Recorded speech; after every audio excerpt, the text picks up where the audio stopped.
ಶಿಕ್ಷಣವು ವ್ಯಕ್ತಿಯ ಬದುಕನ್ನು ರೂಪಿಸುವುದರೊಂದಿಗೆ ಮೌಲ್ಯಯುತ ಜೀವನವನ್ನು ನಿರ್ವಹಿಸಲು ಸಾಧ್ಯವಾಗಬೇಕು. ಆ ನಿಟ್ಟಿನಲ್ಲಿ ಶಿಕ್ಷಣ ವ್ಯವಸ್ಥೆಯ ಪರೀಕ್ಷೆ ನಿಮ್ಮ ಜೀವನದ ಅವಿಭಾಜ್ಯ ಅಂಗವೆಂದರಿಯಿರಿ. ಆ ಮೂಲಕ ನೀವು ಪಡೆದ ಶಿಕ್ಷಣ ಸಾರ್ಥಕವಾಗಲಿ ಎಂದು ವ್ಯಕ್ತಿತ್ವ ವಿಕಸನ ತರಬೇತುದಾರರಾದ ಡಾಕ್ಟರ್ ಅನುರಾಧ ಕುರುಂಜಿಯವರು ಅಭಿಪ್ರಾಯಪಟ್ಟರು.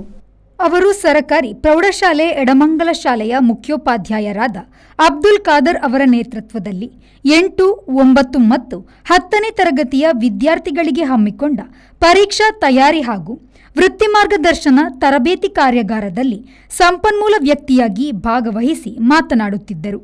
ವಿದ್ಯಾರ್ಥಿಗಳು ಮುಂದಿನ ಗುರಿಗಳನ್ನು ರೂಪಿಸಿಕೊಳ್ಳುವುದು ಹೇಗೆ, ವಿದ್ಯಾರ್ಥಿಗಳು ತಮ್ಮ ಗುರಿಯನ್ನು ತಲುಪಲು ಹೇಗೆ ಪ್ರಯತ್ನಿಸಬೇಕು ಎಂಬೆಲ್ಲ ವಿಷಯಗಳನ್ನು ಕುರಿತು ಸತತ 2 ಗಂಟೆಗಳ ಕಾಲ ಮಾರ್ಗದರ್ಶನ ನೀಡಿದರು. ಕಾರ್ಯಕ್ರಮದಲ್ಲಿ ಶಾಲೆಯ ಹಿರಿಯ ಶಿಕ್ಷಕರಾದ ಆನಂದ ಕೆ.ಎಸ್., ಸವಿತಾ, ಪದ್ಮಿನಿ, ಪೊಡಿಯ, ಪವನ ಮೊದಲಾದವರು ಉಪಸ್ಥಿತರಿದ್ದರು. ಕನ್ನಡ ಶಿಕ್ಷಕರಾದ ಸಂತೋಷ್ ಎಸ್.ಪಿ. ಕಾರ್ಯಕ್ರಮವನ್ನು ನಡೆಸಿಕೊಟ್ಟರು. ಪುಷ್ಪರಾಜ್ ಶೆಟ್ಟಿ, ವಿ4 ನ್ಯೂಸ್, ಸುಳ್ಯ.